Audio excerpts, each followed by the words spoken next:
You are listening to the Savage FINcast, episode 41, The Fantastic Return of Roger Specs Byrne. Chicago. A criminal mastermind called Overlord held our city in his terrifying grip. Ordinary cops were losing the battle against Overlord's super freaks and mutants. Then, a miracle happened. When I found him, he had no memory of his past. I helped him find an identity and a life. Now we have a fighting chance. Now we have the dragon.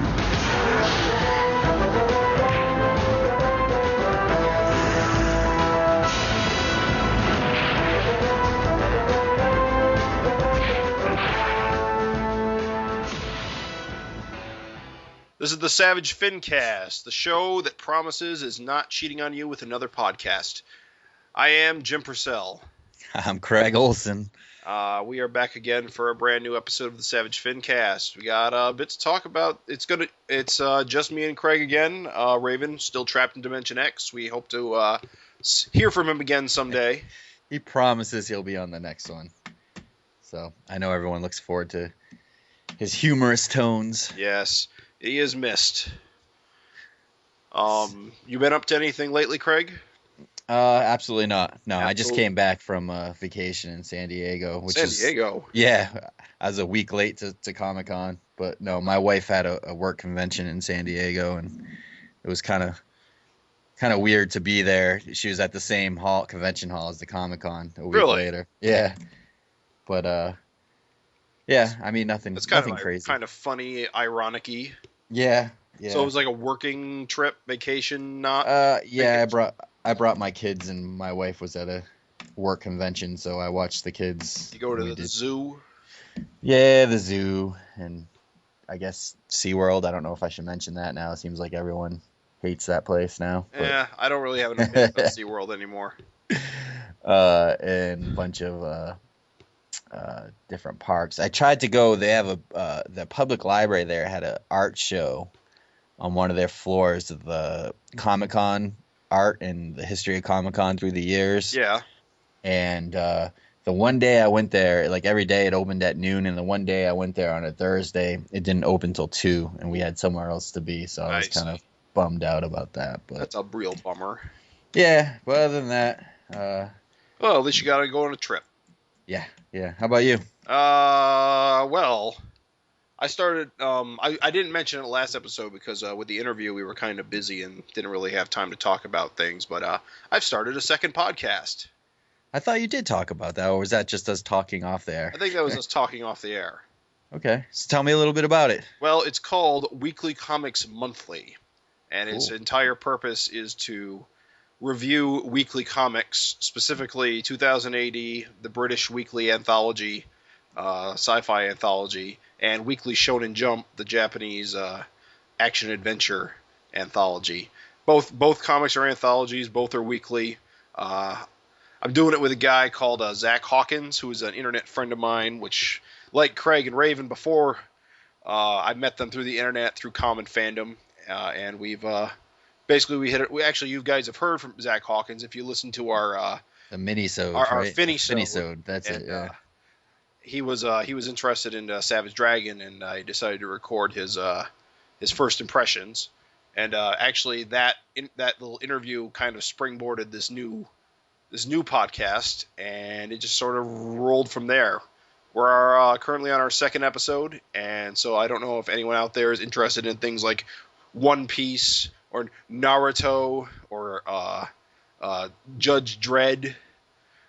That's cool. So this is once a week, then you're doing the podcast as well, or? Well, no. The idea is we call it Weekly Comics Monthly because there are comics, gotcha. and we have a monthly show. And we recap all the stuff that happened the previous 4 weeks. Sweet. Unfortunately, our second episode ran 2.5 hours long, so I'm currently thinking about reconfiguring the format. Yeah. Because the amount of content was unexpectedly more than I anticipated. I think what I'm going to try and do is split the show in 2. And every 2 weeks, do one book or the other. Very cool. And that way, it's still monthly, and it's still about weekly comics. It's just I'm not doing both magazines at the same time. What's the website? Oh, it's really easy. It's WCM www.guttertrash.net. So it's part of the Gutter Trash Network right along with the Savage FINcast. There actually should be a link on the Savage FINcast home site. That'll take you directly to it. Cool. So that's what I've been doing. So you've been pretty busy. Yeah, I've been trying to be busy. Trying to keep myself busy. I've also been, reading a lot of comics. I've been catching up on a lot of 2000 AD related stuff. I kind of got into this little habit of building I read all my comics digitally, and all the 2000 AD comics are DRM free. So that means I can take the files and because they're weekly anthologies. So every week there's like five different series, and each of them's got a chapter, and the chapters run about like 6 or 7 months. Yeah. So what I'm doing is I'm breaking them up, and I'm making like mini trades of all the stories, so I don't have to like download the entire issue just to read one chunk. Right. I can read the whole thing in one whack. So I've kind of been spending a lot of time just kind of going through files and renaming stuff and putting them together. So since you collect digitally, at some point are you like burning them all to CD and putting them in like some kind of book or something, like, what I mean? No. Like you just keep them on your hard drive? I have a backup. I have a cloud second hard drive for backing up, just where I put all of my files, just to make sure if one hard drive fails, I don't lose everything in one whack. But I organize everything by series and name and year and all that stuff. So it's just like file and reel print comics. It's just they're all in folders, and I can carry them all on a single thumb drive. Very cool. I think it's cool that you're doing a podcast that's so specific. I think we do this. Yeah, well, I mean, there's just a lot of podcasts out there where people just are like reviewing random, Marvel or DC comics, and it's like there's just too many of that, or just doing comic book news, or it's like it's nice to see, real specific niche kind of podcasts, because it's a double-edged sword, unfortunately, because it's both. It is, you are more focused, but by being more focused, it means people who aren't interested in those two things are less likely to gravitate towards it. It's like this. It's like this podcast. But I mean, on the other side of that is you're too broad, and there's just so many podcasts out there that if you're not the best of the best, it's a struggle. You get lost in the shuffle, definitely. To be honest, I created the second podcast because it was more broad than this one. And it just gave me more opportunity to talk about more comics. Because while we do review those two books, we do try to find time to talk about other stuff we've read in the last month. Very cool. Just as additional, usually collected edition stuff. Nothing too big. Cool. But yeah, so I'm doing that. And other than that, I'm playing a lot of fighting games, and that's about it. Nice. So, I guess this episode we don't really have much in terms of Erik Larsen news. Yeah, I mean, after the interview last week, I think we've got all the major bombshells out of the way, and I guess he keeps working on new issues. Yeah, so no news could be good news. I mean, it seems like he's pumping out new solicitation after new solicitation, new cover after new cover. So he's trying to keep up.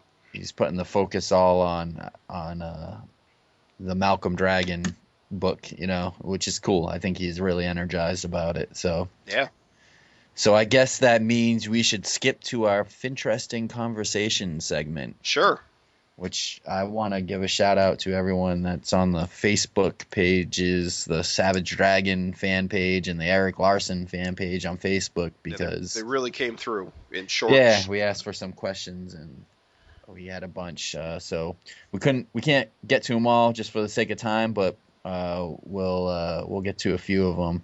And this week's the question that we selected for this episode was posted by James Berger, who asked, Savage Dragon has a long history of prominently featuring minorities and police officers. With all of the incidents in the news lately, should Erik address what's happening within the pages of Savage Dragon? Which it really reminded me of the beginning of Savage Dragon in the first trade. And I actually I had to call or text Gavin and get his input on this. But back in November of '92,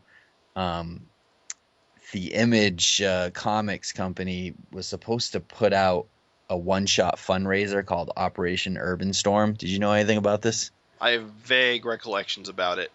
Well, I remembered about it, and this has to do with, and this is how it ties in with this, is that Erik was addressing kind of racism and, you know, specifically like police brutality and stuff like that because of the LA riots in '92. Right. This I was operation... a little young at that time. I wasn't really... Yeah, I'm an old man now, so I'm showing my age a little bit. But this was addressed in the early pages of Dragon. So Dragon, in terms of being ahead of the curve, or whatever with this question, Erik has already done this, back in '92. So this Operation Urban Storm one shot actually never came out. Surprise, surprise, because it was. I think that's why I know about it. Those vaporware type missing comics that was supposed to come out and never did. Yeah. This is supposed to have like all the different image artists or creators, there's characters. Your problem right there. Yeah. So I, to refresh my memory, I looked it up and I found, I think Comic Book Resources did a story on it, like the history of Image way back, and I found a little excerpt about it. So Operation Urban Storm was scheduled as a one-shot fundraiser for the Rebuild LA Foundation. In the wake of the Rodney King riots, Image banded together to produce a comic to raise money for the rebuilding effort. The city is in flames, the solicitation copy read. There's a panic in the streets, and even the combined might of the Image heroes may not be enough to put an end to the senseless violence and confusion. The book never materialized, and for Erik's contribution to it, he had a story between when Dragon first got on the force. He had a kind of an interaction with Howard Neisman, the old kind of racist tough guy cop. You remember him? So the pages, of course, the Operation Urban Storm trade or one shot or whatever never came out. But Erik put it in his first trade paperback. He put the extra pages that didn't show up in that book. Is that the one where he gets kicked in the balls? Yes. Oh, yes. Okay. So that sequence. So Howard Neisman. I did not know that wasn't supposed to be there. Well, I mean, yeah, it was just added afterwards because it didn't go into the Urban Storm book. Okay.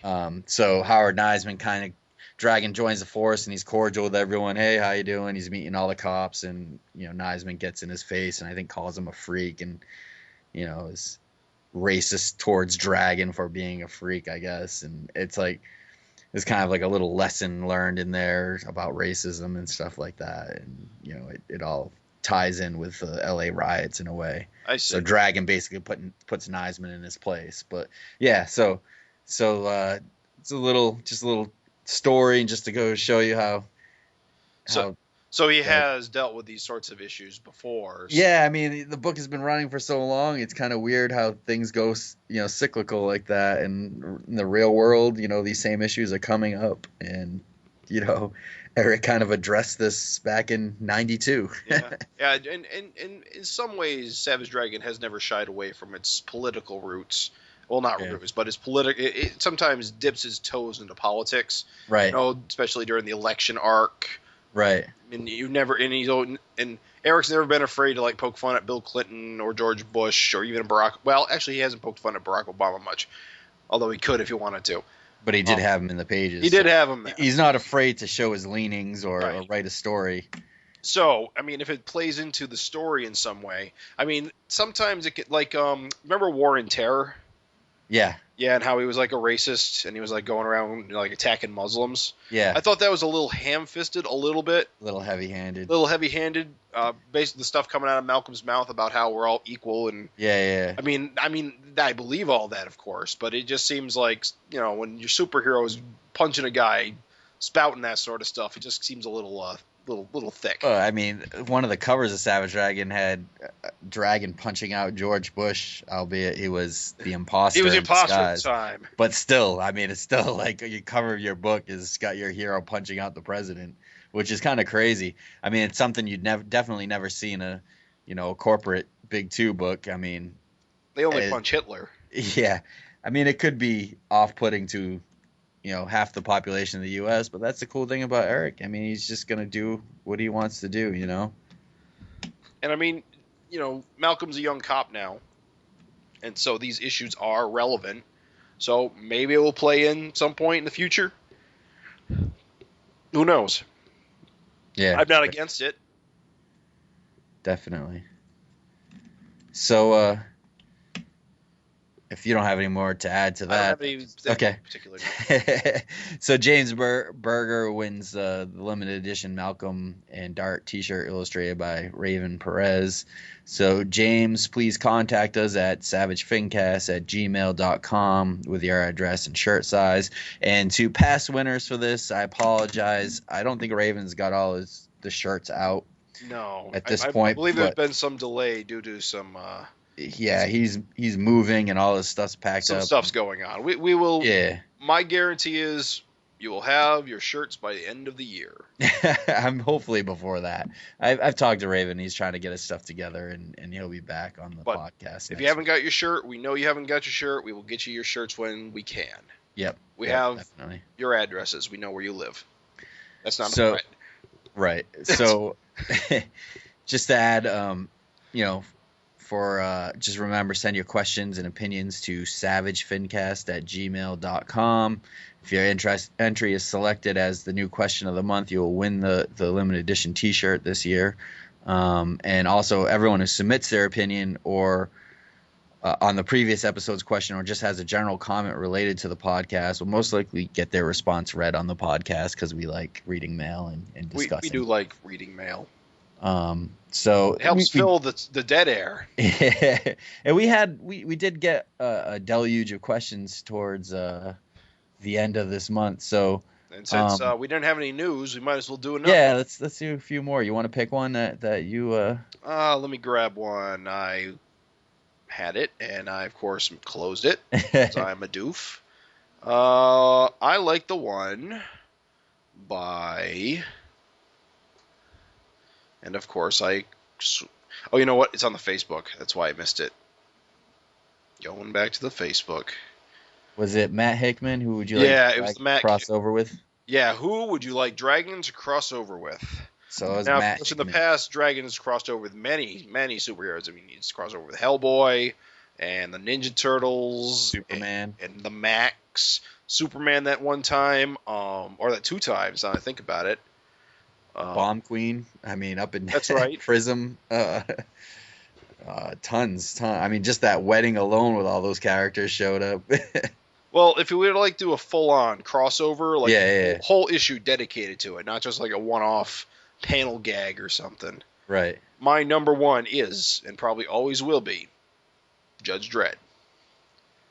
That would be cool, just because they're both from the cop angle. Right. The closest we've gotten so far, we've actually gotten pretty close twice, and it's actually pretty funny how weird this is. Do you remember Savage Dragon Martial Law? Yes. Martial Law is by Pat Mills and what's the artist? League of Extraordinary Gentlemen guy. Yeah, I know what you're talking about. O'Neill. Yes. Shoot, I should not be forgetting his name. He's a legend. Not Kevin. Kevin O'Neill. That's it. Thank you. They're of course guys who have worked at 2000 AD. They've both worked on Judge Dredd. In many respects, Martial Law is Pat Mills' independent Judge Dredd character because he's like a cop in like a twisted superhero future. Yeah. So being written and drawn by two guys associated with 2000 AD Judge Dredd is pretty close to a Judge Dredd crossover. Not quite. Yeah. No, I see what you're saying. The other close we got to was, remember during the conclusion of Twisted Savage Dragon Funnies? That was written by Joe Keating and it was drawn by an assortment of guys. Yes. There was a series of like one-page shorts where Dragon's mind is jumping between dimensions. Yes, I remember that. In one of the worlds he lands in, he becomes Robo Dragon, which is like in the far future of like, I can't remember if it was like Mega Chicago 1 or something. Right. That was drawn by a guy who's also a 2000 AD guy, Simon Fraser, who, and of course the Robo Dragon character is kind of a send up to both RoboCop and Judge Dredd. So we've come close. We've come close twice. Now we just need the real deal, and I'll be happy.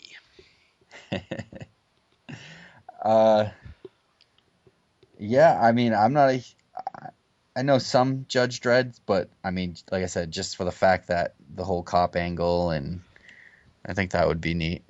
It would be. I don't think I've ever seen Erik draw Judge Dredd at all. I've asked him several times. He's always turned me down.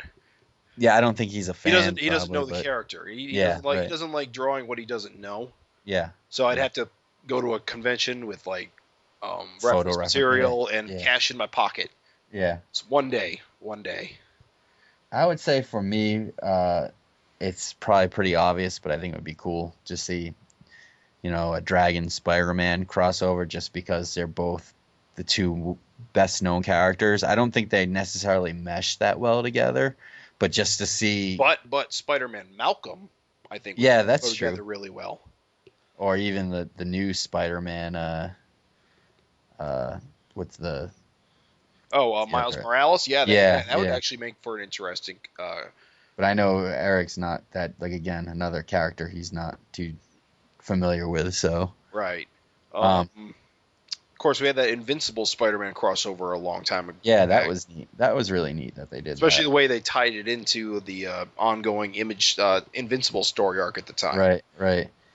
I also think maybe even a Batman Dragon, just because Dragon's teamed up with Superman, it would be kind of cool to see him team up with another heavy hitter, and you could get the whole Gotham police angle, Gotham PD or something, like some kind of cross investigation with the Chicago PD. Has Erik ever had any extended what's the word I'm looking for? Extended drawing of Batman, writing or drawing of Batman? He just he did that one cover with Batman Superman cover for an issue of Superman, I think. Yeah. And he's done a lot of commissions of Batman that I've seen. Right. But I don't think he's ever done anything like directly with Batman. No, I don't think so. And then I would say lastly, not to hog up all this time here, but I think of all of it, my favorite would be to see a Dragon Olmec, like the Kirby Olmec. Oh, two guys with mohawks, Erik doing his Kirby riff. I think it would be cool. That would be cool. I don't know enough about Olmec. Olmec is a fun series. I only know I know the modern one.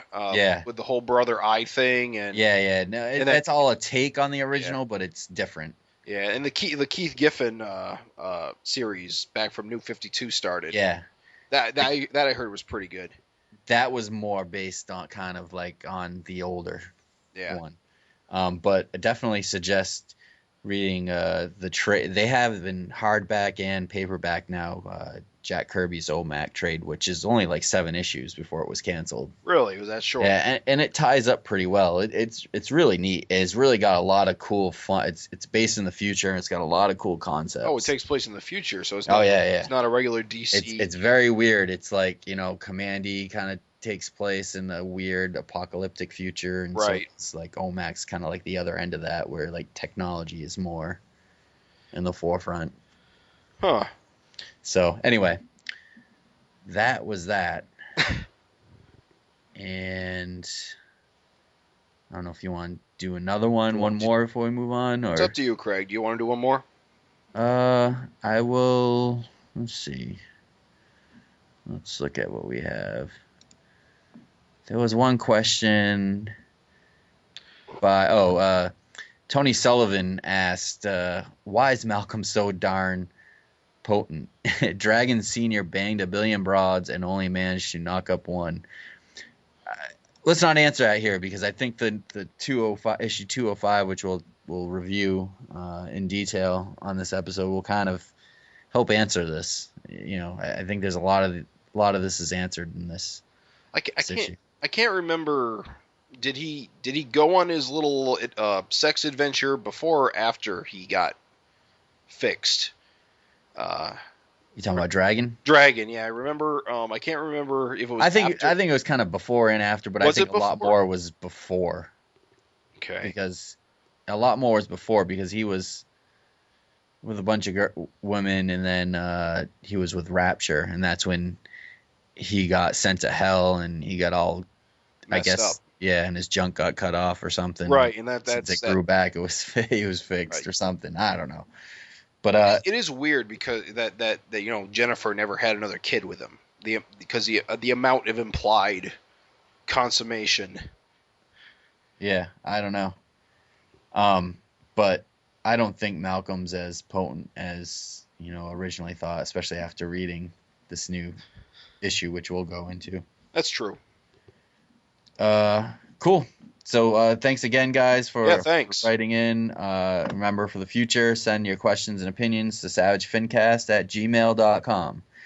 And maybe now we should get to the meat of the episode, as we say. So right off the bat, I'm still not super thrilled with the color palette on this cover. I don't know. Pinkish. Yeah, it's more like salmon, I suppose. I don't know. Yeah. It's got this muted palette, which is fine. It's just this. It just doesn't work with me. I don't know what he was going for. I don't know if it was like an old prom program or poster or something. I don't know. I think I like it. It's okay. It's different. It catches your eye, I think. I do like the pose. I think the pose. Oh, the pose is good. Yeah, I mean the line art is great. It's just the palette. Yeah. Yeah. I don't know. I think it's okay. I'm not gonna complain, but I do think it's definitely different. It sticks out in the stands. What did you think about the whole experiment? Did you notice that going on? It's hard not to. I definitely noticed it, but I did not expect it. He didn't mention it. I don't think he mentioned anything about it beforehand. Nope. It just sort of you started reading it, and then you just kind of started noticing it. So you had the one tall panel to the left of each page, and then so it was a tall kind of. Would you call it a vertical panel almost? Kind of like a vertical, third of the page. And then most of the pages had 5 horizontal, almost like a step ladder. Yeah, 5 or 6. Yeah, Some of them get split. Yeah. Smaller panels, but for the most part, yeah, it's a 6-panel grid. Oh, wait a minute. Is this the? No, he already did the one about having 6 panels with one establishing shot. That was another issue, wasn't it? Yes, that was. Because that's also this, in that you have 6 panels with one establishing panel. Yeah, no, that's not this. He never mentioned. I don't think he mentioned anything about this. Interesting. I wonder if it spun out of that. This was another experiment with that. Yeah, I don't know. But it was neat, and we can talk about it as we go, Yeah. What was I gonna say? He kind of goes back and forth between scene images and standalone character images. Yeah, I think as you go along, so you turn these pages, and the left is almost most of them are standalone character images, which is pretty cool. Yeah. They almost kind of look like character portraits for for a handbook. The only thing I wish that Erik would have done with this is kept everyone to the same scale. Because if you notice, if you look at the Malcolm one, I forget which page it is, he's a little smaller. Yeah, especially right next to Angel, who's most of the size of the page.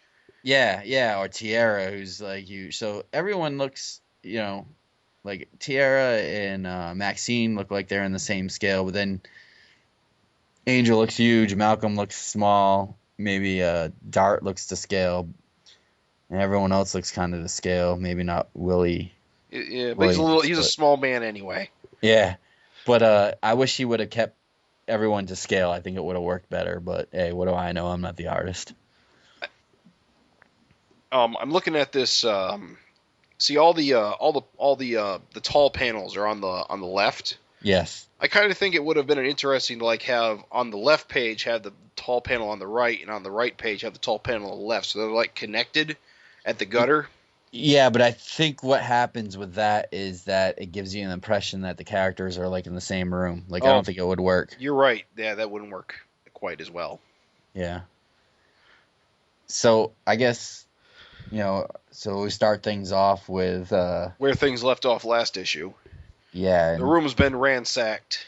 we pretty much know that Gossip Rag. Do we know that at this point? Like, or we will know that Gossip Rag is actually the guys, and we kind of knew that, but Well, we know Tiara said, "I know where to find it. I'll get it."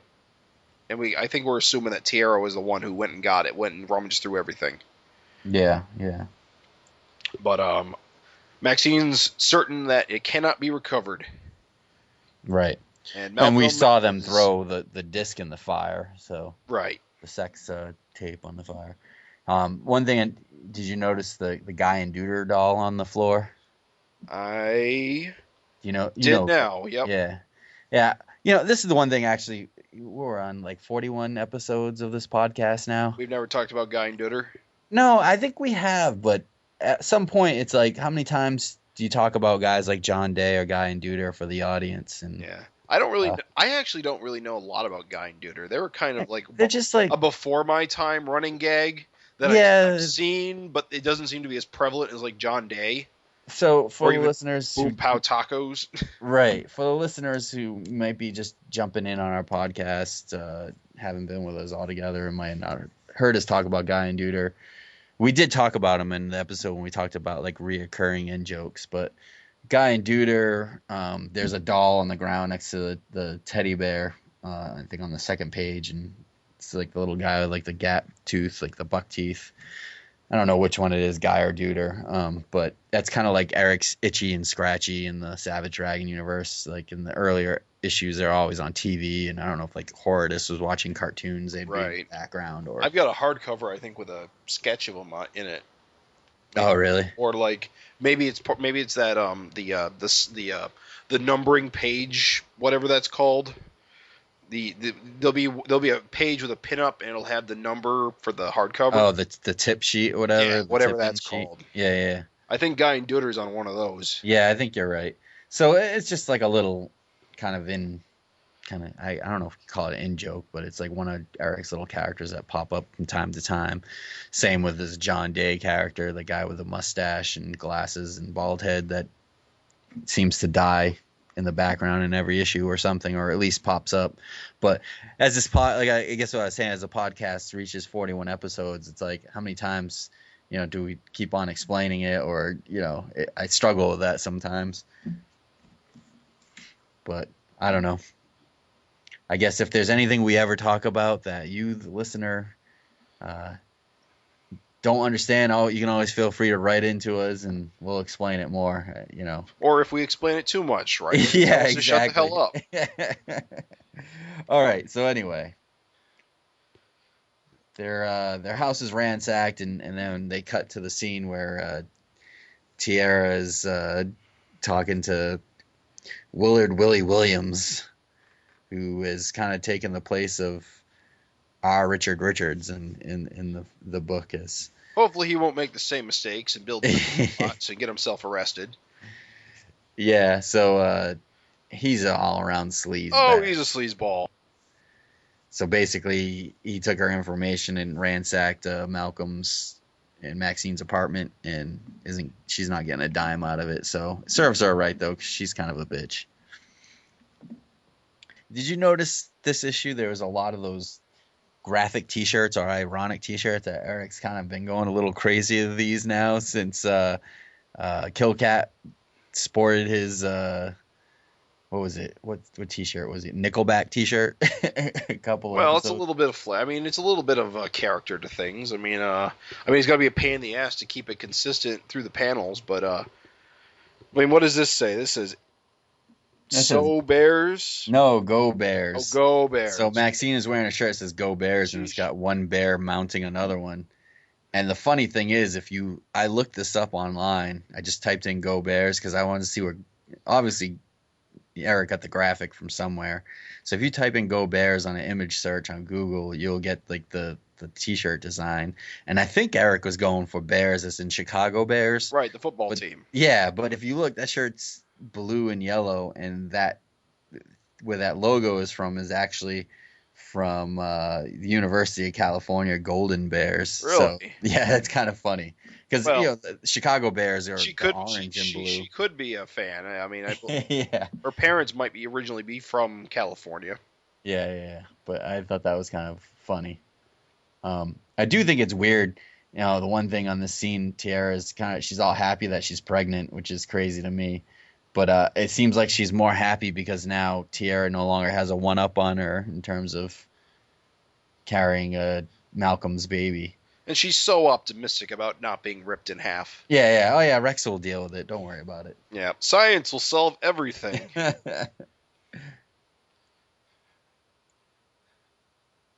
So yeah, more babies, of course. We got Angel fretting about the future, talking to our old good buddy. What's his name? Anne's husband. Yeah, I know. I'm trying to think of his name too. So forgettable. Brad, or it's not Brad. It's Larry Bradford. It's Larry Bradford, who. Do we recall his nefarious schemes that have not yet bore fruit? What? Remember, to try to immortal life? Yeah, remember how he was speculating way back when Mighty Man went on a rampage, he found out about the little wise guys, and he started thinking thoughts about what that means for his family. Yes. And he's talking about it here too again. So obviously he's still on his mind. Oh, that's right. He's like the foremost expert on immortal blood. Yeah. So he's in this reality Ann Stevens' husband, and Betty Bradford's his daughter, who's Mighty Man, as you recall now. Who I think at this point, how old? How old is? She's got to be like 5 now. Yeah, she's still baby. She's still young. Last time first we saw appearance her of Savage Dragon 170. 170? That's almost 34 issues ago, so that's almost 2 or 3 years. She's got to be like 5 or 6 now, then. Yeah, I want to say she was like 2 back then. Yeah. So anyway, he works at Hillman Hospital, of course, and that's where Angel is in this. I'm assuming. Yeah, she's of course talking about wanting to get rid of the baby, or just confirm whose it is. Right. You feel bad for her. She's in a sticky situation. And she still doesn't know if it's Daredevil's or Malcolm's. And it sounds like we'll never know if things play out the way it seems like they're playing out. And I think she goes through with it because later in the episode, Frank's consoling her. Yeah. I'm not sure if that's clear. But that's pretty crazy. Yeah. So, the main thrust of this issue is that the prom is happening, and Malcolm doesn't know if he wants to go to the prom. Right. I don't think he does, and he gets convinced. His friends convince him, and I think Maxine convinces him. Yeah, it's I don't know. His argument about not going makes sense. I mean, he's already got a living girlfriend, got a baby on the way. I mean, what does the prom possibly offer? Right. Who knows? But everyone talks him into it's not really about him. I mean, it's not really about him. It's about everybody else getting a chance to spend time with him. Right. Because because he's famous, and he's the most famous person these people will probably ever get to know. Right. So he's doing them a favor. He's doing his presence does them a favor. And that leads us to this, I guess this guy who's not ever named, this Vicious Circle goon. His plan, he's not very, he really wants to be in the Vicious Circle. He doesn't want to be a grunt. He wants a place in the Vicious Circle. So the funny thing here, so he's talking to Dart. Does she just always walk around with that sword in her hand? I'd assume so. It's the God sword. It cuts through anything. You can't put it down. It'll just fall through the earth. Yeah. Just put it on a table and it just slices through the table. It's got to be really annoying. So yeah, this guy who looks like he's kind of got that whole Uglies Unlimited look. Yeah, he's a big-eared, spike-headed, yellow troll guy. I don't know. Shirtless. He's just, strong and a bit pig-headed, thick-headed. Yeah, so, as long as if he can get the head of Malcolm Dragon, Dart will let him in the inner circle. Of course, I don't think she believes that he could do it. Yeah, she probably took one look at him and said, okay, let's get rid of this guy. Yeah. Feed him to Malcolm. Yeah. So anyway. I don't know. It's not the best plan. Yeah. Did you notice now they cut to the next scene where it's kind of a weird scene, like Malcolm and Maxine are like rock climbing or something? I want to know where he's rock climbing in Chicago. I don't know. The dude can leap like, miles, so I'm sure they could kind of get out to wherever. I don't know a lot about Illinois, but I always assumed it was flat. I'm not sure, to be honest. The funny thing is, you look at Maxine's shirt between the 2 pages that she's on, and it says, "I'd rather be fisting." Is that what it says? Yeah, it's not "I'd rather be fishing." Oh. Again, I looked this up to see where you got the graphic from, and it says, "I'd rather be fisting." But it's supposed to look like fishing. It's supposed to be silly, haha. Are you like squinting? I can feel you squinting your eyes. Oh, I'm squinting. It's I like the return of the big mouth. The big that's the big something we angel haven't mouth. seen. Yeah. Like they used to do that all the time when Angel had doll eyes with a little tiny tongue. Frank Jr. He dresses like Mr. Rogers these days. He's a professional. Sounds like sweater vest never goes out of style. Yeah, so sounds like Angel, like he's really happy to see Angel, and Angel's going back to him, and they're gonna work out their past differences and maybe get back together. And sounds like she needs like a shoulder to cry on or someone to lean on this. So I like how she just lays it all on him. Yeah. And we get to see Thunderhead. This whole issue is pretty cool in terms of just getting to see a ton of people we don't different see. characters. Yeah, and I think Savage Dragon's always. I know sometimes people complain that it gets, or even Erik complain that it gets to a point where it's too little about the main character because of all the supporting cast. Right. But I think Dragon's always at its best as a comic when you got a lot of different subplots and a lot of different characters kind of moving throughout the pages and interacting. I enjoy that part. Yeah, I got to agree. I think it's the comic is at its sometimes it's least interesting when Malcolm or Dragon are the focus. Because honestly, in a lot of respects, those two characters are not the most interesting in the book. They're kind of there to be the guy who, punches the dude and gets tough when the going gets tough, but it's the characters around them that kind of make it. Yeah, no, I agree. I mean, I you see that a lot in TV shows, Look at like Seinfeld, it's like the characters around him that are really, the over-the-top ones or the crazy ones, or How I Met Your Mother. I don't know if you ever watched that show. And you're kind of the lead character is kind of the more the straight and narrow, and it's always you get the extremes around them, and that helps make the whole book or the whole sitcom or whatever. So I can definitely see that. We get to see Malcolm's, I guess you call him half brother, Thunderhead. Right. And he's cool. He's wearing a Misfits t-shirt. Is that what that is? I couldn't ID it. Yeah, it's the Misfits. It's the Misfits skull for those listening that may have not be looking at. The skull guy's wearing a skull on his chest. Yeah. Know that he's a skull guy. Yeah, and I like this scene because it's Maxine flirting with Thunderhead. She's a real big flirt, and she's a cool character like that. She's really aggressive, which is kind of cool to see, like female characters like that. And she's really flirting with Thunderhead here. I don't know. It almost feels like she's teasing him more than she should. You think so? Yeah, telling him that all the girls go for badasses, and he doesn't get a lot of luck in that department. He's got a big Skeletor head. Poor guy. Yeah, but it's cool to see him. I'm glad that Erik's kind of keeping him around, and I think I've said this in the past, but I really enjoy hero characters that don't look like heroes. Right. So, he looks like the typical villain, skull, thunderbolts on, lightning bolts on his head. And here's a case of where I kind of want to see this guy going out and doing the superhero thing. Yeah, But he's trying to live the straight and narrow, washing dishes. Yeah. You can wash dishes and beat up criminals, Thunderhead. Come on. Right.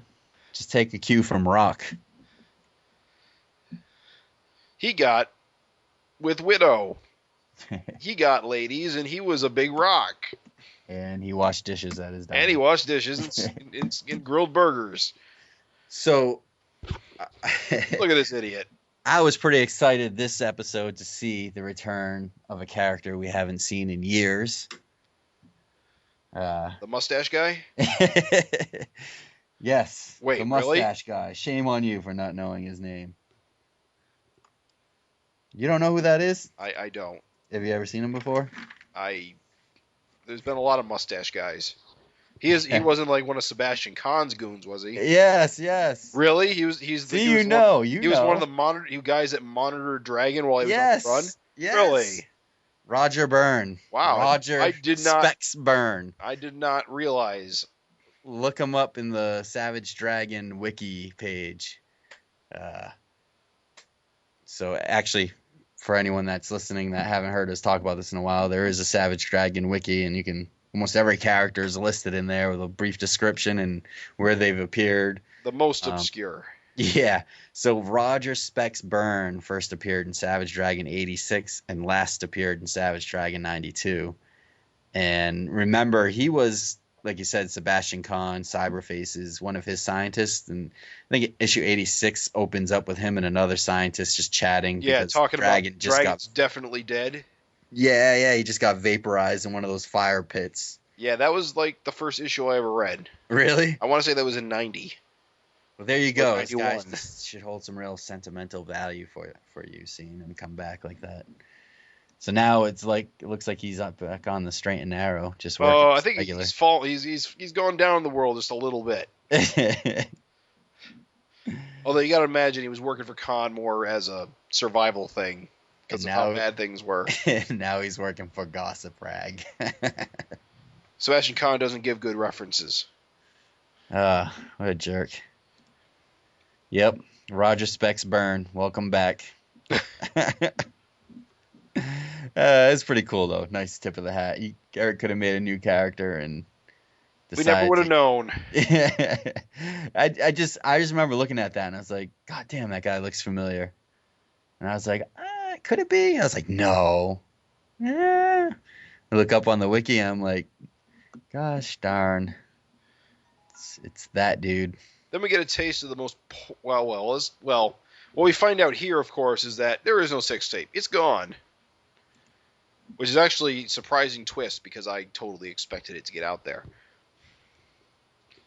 Yeah, right. Yeah, I was certain that this was going to be a big thing. Yeah, I thought when we were going back before we'd seen 204, where it was Angel punching Malcolm on the cover, that it had gotten out, and that was the result. Yeah.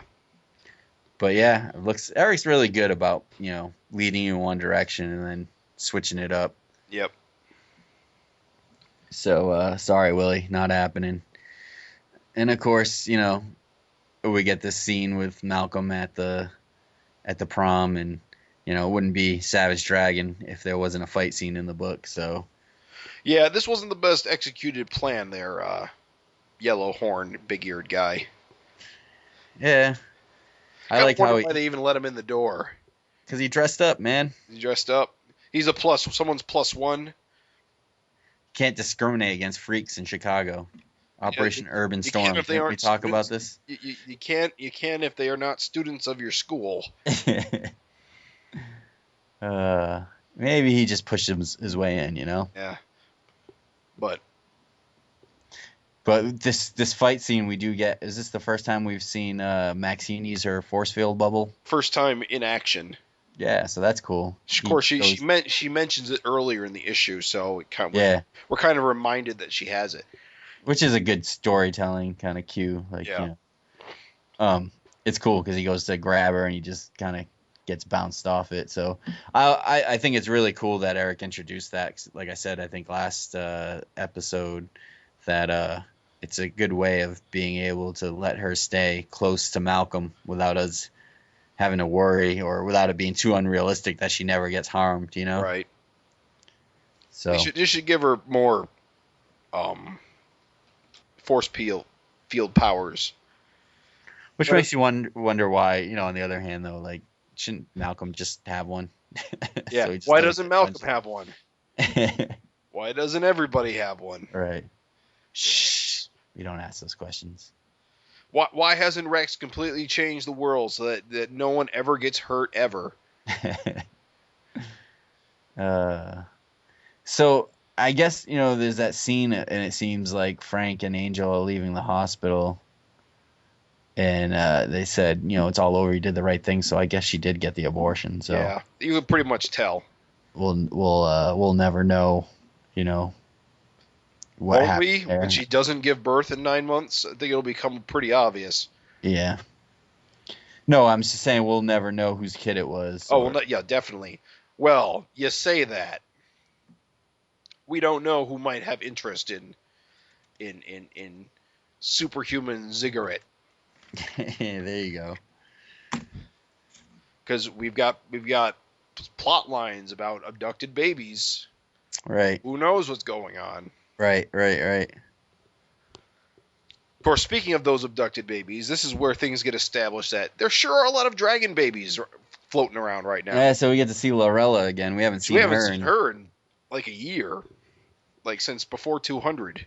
So my question with this is, the U.S. government has seen how much destruction Dragon caused, and yet they're okay with basically Lorella raising an army of Kryllian creatures. I want to know who's paying for all these kids. Yeah, right. That's true too. It is kind of questions. You got to wonder if someone's financing this, or if she's sold like alien technology to like fund it, or who knows. It seems like a lot of resources going into it, and you got to wonder where it's coming from. Yeah. But it's good to have Lorella back. I've actually been kind of missing her a lot, because I think she adds like another angle to like the whole Malcolm Dragon relationship. Right. Just because she's a member of the same species, and that she's an alien, and she's the last of her kind. Well, second to last of her kind, I guess, if you include Dragon. Yep. Yeah. But it does seem like a pretty big operation. So.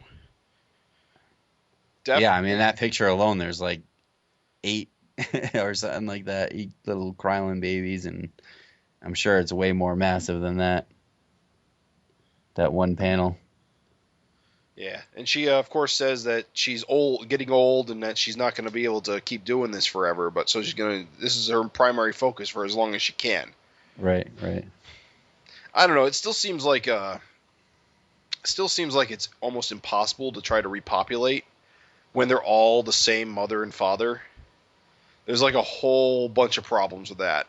There'll be all sorts of albino dragon baby. Yeah. I mean... deformed fins. Yeah, I mean, I think I've read somewhere that you need like 10 or 20,000 people to have a diverse enough gene pool to like restart a species. Really? Yeah. It's going to be all these like inbred dragon babies with like bizarro IQs. So you're just going to have like 30 bizarro dragons drooling, running around. I guess it'll ultimately depend on what happens when they breed into the human population. Right. Which side will be more dominant. Or if Lorella will even allow that. Because the whole point is to get purebreds. I have no idea where Erik is going with that storyline, and it's weird to me. So it'll be interesting to see how he moves it along. It's almost kind of funny how it kind of parallels what's going on in Invincible with the Viltrumite babies. Yeah. So what do you think here with the scene with Willie from Gossip Rag and Tierra, where he's like, you know, obviously he realizes there's no tape, and now he wants to go back to her and talk to her and get her story about Malcolm's love child or whatever, and she's like, there is no kid. It's bullshit. Do you believe her, or do you know what I mean? Because it could be either way. I mean, it can go either way. She could be telling the truth, or she could just be. I mean, she's definitely trying to get rid of it because she's denying having any relationship with him at all now. Yeah. So you got to wonder if she's trying to protect herself or protect Malcolm, or just to get this guy away from her now, or just fuck him because he tried to fuck her. Right. I mean, that would probably be the most sense, is that she is pregnant and she's still looking for an angle, but she ain't going to work with this guy anymore. Right.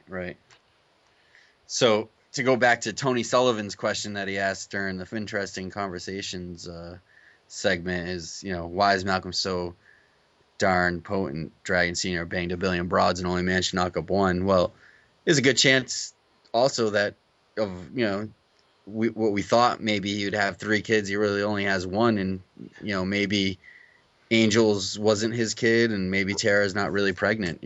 Right. So could go. I mean, it's still up in the air, but it's definitely could be. It's not as potent as you thought. Right. I just want to point out one thing. It looks like she's holding a very specific menu, but I can't really make it out. Can you? You don't think this is a reference to that restaurant Erik was talking about? Oscars? Yeah. Which is the restaurant the burger joint he frequents and draws at. No, I don't know. I can't tell what it is. All right. I don't know. It looks like it's taken from something. Oh yeah, definitely. It looks like it's superimposed there on there. Like in the rest of the issue with the T-shirt designs. Yeah, I see that. And of course, John Day's there in the background, so he made his appearance this issue. And so that's that. That's Savage Dragon. I mean, overall, this is I almost want to say the fight scene in this issue kind of was unnecessary. It was. It doesn't really move anything forward. It just felt like having a fight scene for fight scene's sake. Yeah, I guess so. But it's a superhero comic, and it seems weird just to have 22 pages of talking heads, and it's kind of a nice little. And last issue didn't have a fight. Last issue was basically what I. Well, it had a fight between Angel and Dragon. Oh, that's true. I forgot about that. And Malcolm, But I'm all right with it. It was only a couple pages. It just breaks it up, gives us a little action. I mean, let's face it, superhero comics are about, fisticuffs and, it's cool to see a fight here and there. Yeah. And then we get this. What did you think Mighty of Man backup? Mighty Man backup? So this was originally printed in Big Bang Comics. Yeah, Big Bang Comics number 7, which I don't even remember the year of that. This is years ago. Now, I believe this was colored by Adam Pruitt. Yes. Friend of the show, and he's been in. I believe he said that he colored it a while back. It's been being sat on for a while. Like it's been ready since before 200. Yeah. Waiting for an opportunity. I remember him posting one of the pages on like Instagram or something like a long time ago. So I think he's just been waiting to put it, find a spot when it could kind of show up. It's it's definitely not set in this kind of what do you call it? Reality that the main story is, because now we know the Mighty Man. This is the old Mighty Man, Bob Byrne. Well, yeah, this is Billy Bierman, right? Bob is dad. Really, even that far back? Yeah. If you read the story, you'll see they talk about. But yes, this is about Bob. So this is, I think, based in the 70s or something like that. Okay. And you can even kind of tell by. I thought Billy Bierman was Mighty Man all the way back into World War II. So I guess this is completely different. Oh, maybe it's Billy. What's the son's name, the grandson's name that took over? Oh, that's Bobby? Yeah, but he doesn't take over because Ann Stevens hijacks it. Yes. So he becomes like a villain against her. He briefly became Mighty Man back during that.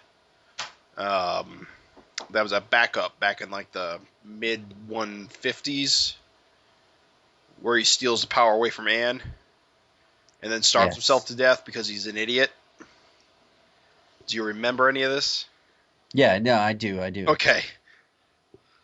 So I'm pretty sure this is a Billy Byrne story from the 70s. I'm not sure if it's actually in continuity with, the Mighty Man from Savage Dragon, or if Big Bang Comics kind of did its own thing and just kind of used the character as like the Captain Marvel type character. Of course, what's interesting about this story is Erik always said that Mighty Man is actually a combination of Captain Marvel and Captain Marvel.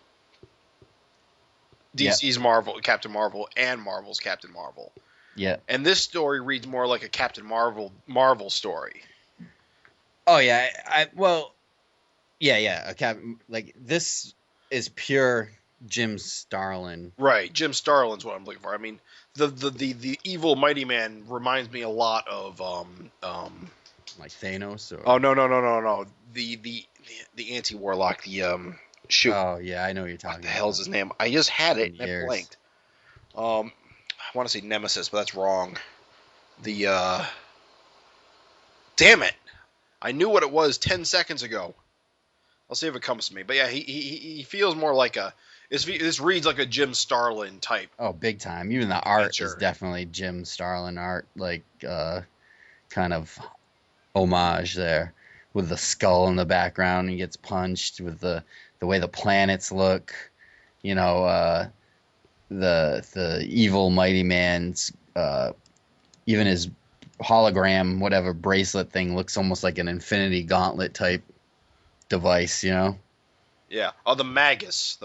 Yes. He's like the evil Yes. Well, the evil warlock. Yes. And so, like you said, Adam colored this. The funny thing is, like, if you look at the original Big Bang #7 comic issue, which came out in the 90s, right? The only thing that was colored was the cover, right? And the evil Mighty Man was flesh colored. So they made the decision to go with the blue, which I think is a good decision. Yeah. When they colored it, but I love the art because I love when people do a good kind of homage to the style. Like Big Bang also had a Mighty Man that was like the C.C. Beck style, which is really cool. I thought this artist, what's his name? Darren Goodhart.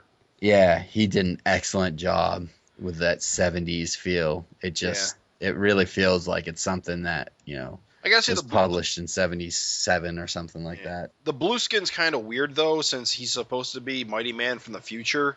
And the Mighty Man, the Mighty Man entity, why would he suddenly have blue skin? It's just kind of an odd thing when you think about it too much. Yeah, I don't know how that worked out. Yeah. So yeah, this is apparently the first half of a two-parter. I think the second half will be next issue. I want to imagine that this is 1, 2, 3, 4, 5 pages, so it's probably a 10-page story. Yeah, I think you're right. I think the next issue is going to finish it. Because it definitely ends on a showdown. Because the actual Big Bang comic, and I don't have it in front of me, unfortunately. I should have busted it out. The original one. They were never like the full comic. They were like multiple stories. Right. Actually, this part of the story makes direct reference to when Billy Byrne dies at the hospital, and how it's like a point in history that's like gone wild. Right. So he's trying to either correct it, or I'm not sure if he's like trying to preserve the history we know, or he's trying to like cause it. It's a little unclear right now. Mm-hmm. So yeah, I mean, it's an interesting little story. Oh, actually, I guess there's 6 pages, so maybe it was 12 pages long, and it's to be continued. So actually, maybe it ran in 2 different issues. I just know there's more coming. I'm 90% sure there'll be another second half next issue. So yeah, I'm babbling. Yeah, no. So it's a fun story. I mean, without going page by page and giving everything away. Yeah. Did you read Big Bang Comics? Are there a lot of these Mighty Man stories? This is the only one in this style. There was a few C.C. Beck ones. I think I can't remember if he reprinted it in issue 25 or 50. Oh, okay. Or both. He reprinted those, and those are really awesome if you like that C.C. Beck kind of cartoony style. Like that artist, and forgive me, I can't remember his name, but he did an awesome take on C.C. Beck, and unfortunately he passed away. And It's gonna kill me that I can't remember his name, but he passed away I think a couple years ago. Because I was really hoping to see another maybe backup by him, but it's not to be. But like I said, this gentleman does a great Jim Starlin take, Mr. Darren Goodhart. So really cool. I enjoyed this. Do you know if this back cover is previously used or if it's new? Yeah, the back cover is the cover. It's a little bit tweaked, but it was pretty much the cover of Big Bang Comics #7. Oh, okay, so they took the Big Bang part off and put Mighty Man's logo up. Yeah. And for listeners, if you do an image search of Big Bang Comics 7, you can see it. So he was flesh tone on that cover. Yeah. Okay, so they changed him to blue for this. Yes. Interesting. I guess that's how you would know he was flesh toned. Yes, and the Big Bang Comics still had the Mighty Man logo, but it said Big Bang Comics featuring Mighty Man. I see. And then on the bottom there was like a little blurb that said the most cosmic battle of all time, Mighty Man versus Mighty Man. I see. And that Mighty Man on the cover of the original Big Bang Comics, well, I guess he has it here too, is the white hair, which is kind of more, didn't that Magus, the anti-Warlock, have the white hair too? Yeah, he had blue skin and white hair. Yeah, so I think that's what they were going for. I think you're right there. Definitely. So yeah, cool. Also, he's got Spock ears, so that's new too. Yeah. So that's weird. Yeah. So real quick, the funnies page. Yeah, we get Simon Millette. St. Pierre. He taking a break from the average dragon. Yes, he gave us our pal Thunderhead, which is kind of a funny take on Thunderhead. The whole thing with him not having lips, I enjoyed that. Some of these other ones, I don't know. Maybe I'm just a dullard. I don't know. You're an old man, Craig. We forgive you. You're not down with the children. Gosh is dead. It's okay. The time travel is pretty funny, but I still think it's cool that we get strips. But I guess no, Night Watchman is not showing up. I don't know what happened there. We got Mighty Man instead, so yeah, I'm not sure. The Night Watchman strip is kind of hard to follow because it's once a month and it's only a few. It's like, oh, what happened last month? Right. It's not like we're getting weekly doses, so yeah. It's kind of, I think it's kind of an odd choice. I like it, but yeah, it makes it tough on a monthly comic. It does. So that's that. Yep, another issue of Savage Dragon. Overall, it was pretty good. Yeah, I enjoyed it. Like I said, I like that the cast, the story sprang throughout the whole cast. Yeah, I like the art. I like the panel layout thing. I thought that worked out really well. Yeah, that was neat. So yeah, next episode. Yeah, you want to talk about the solicitation for Savage Dragon 206? Savage Dragon 206, graduating clash. When you're the son of the Savage Dragon, anything you do is a major media event. So when Malcolm Dragon graduates from high school, it's all out mayhem. It's the event of the century, and you're invited. So Dragon's graduating from high school. So now we go from a battle at the prom to a battle at graduation? Oh, I'm sure. I wonder if this will basically be his equivalent of the wedding issue. In terms of a lot of guest stars or something? Either guest stars or massive villain attack. Yeah, I have no idea. Could be. Be interesting. If I remember correctly, the cover's got Malcolm in his robes and his hat. Yeah, and actually, is he wearing his hat? I gotta pull this up quick to. I don't think he is. Sate my curiosity, because how would he wear it? No, I don't think he's wearing it. I think there's just like a hand coming towards him. And he's just wearing the gown. So yeah, that's something to look forward to. Anything else you want to talk about? I think I'm good. All right. I think this is a wrap. It's a wrap. Well, everyone, we hope you enjoyed this episode of Savage FINcast. Of course, you can always write us at savagefincast@gmail.com. we are going to be trying to be on Facebook more.